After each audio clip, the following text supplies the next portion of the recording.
तर हे जीवन डॉक्टर बाबासाहेब आंबेडकरांच्या नावासाठीच असेल. हा श्वास फक्त आणि फक्त डॉक्टर बाबासाहेब आंबेडकरांच्या नावासाठीच चालेल. फक्त एवढी काळजी घ्यायची की माच करताना बाप विसरून जाऊ नये. कष्टाने मिळालेले हे स्वातंत्र्य वाया जाऊ नये. गुलामांचे गुलाम होतो. कशाचे? गुलामांचे गुलाम होतो. उद्धार करताना मालक बनवले. 4 दमड्यांसाठी स्वाभिमान विकून बाप बदलू नये. हे त्यांनाही सांगा ज्यांनी बाप बदलले. जय भीम.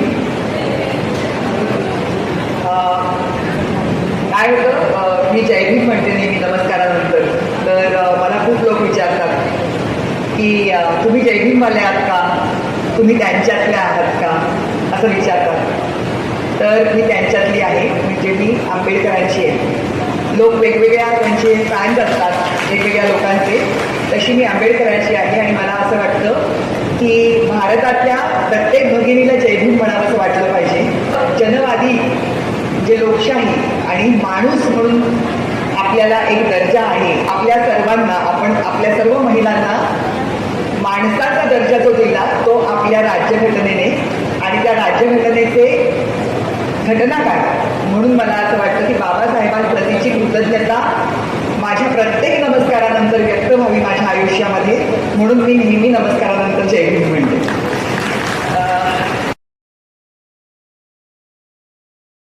तर हे जीवन डॉक्टर बाबासाहेब आंबेडकरांच्या नावासाठीच असेल.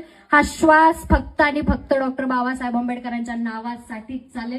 फक्त एवढी काळजी घ्यायची की माच करताना बाप विसरून जाऊ नये.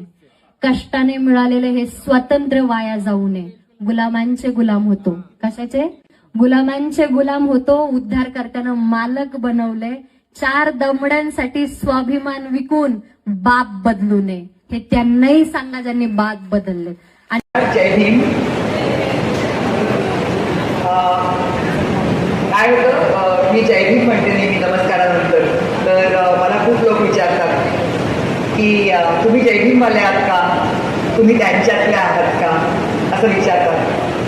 तर मी त्यांच्यातली आहे, म्हणजे मी आंबेडकरांची आहे. लोक वेगवेगळ्या त्यांचे फॅन्स असतात वेगवेगळ्या लोकांचे, तशी मी आंबेडकरांची आहे. आणि मला असं वाटतं की भारतातल्या प्रत्येक भगिनीला जय भीम म्हणावं असं वाटलं पाहिजे. जनवादी जे लोकशाही आणि माणूस म्हणून आपल्याला एक दर्जा आहे. आपल्या सर्वांना, आपण आपल्या सर्व महिलांना माणसाचा दर्जा जो दिला तो आपल्या राज्यघटनेने, आणि त्या राज्यघटनेचे घटनाकार म्हणून मला असं वाटतं की बाबासाहेबांप्रतीची कृतज्ञता माझ्या प्रत्येक नमस्कारानंतर व्यक्त व्हावी माझ्या आयुष्यामध्ये. म्हणून मी